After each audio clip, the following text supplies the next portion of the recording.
Palig ug pag-ampo mao'y tambag sa usa ka sugboan ng lingtap sa licensure examination for teachers. Usa sa mga top-notchers mao si Mariel Amora Ibanez, graduado sa Cebu Normal University.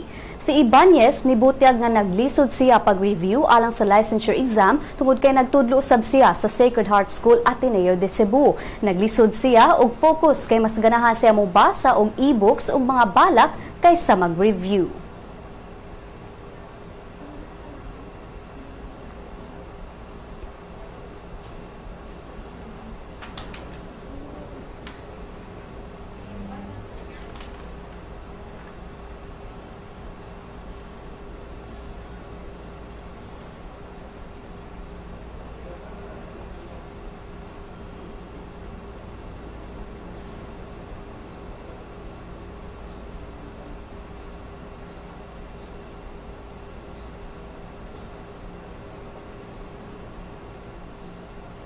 Ang PRC may anunsyo sa resulta sa LAT exams kagahapon diin lakip si Ibanez sa mga nakapasar sa secondary level.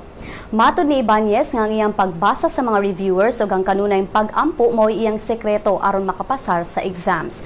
Tambag niya sa mga mutake og LET nga mosalig lang sa kaugalingon nga makaya ra ang exam ug labaw sa tanan kanunayng mag-ampo.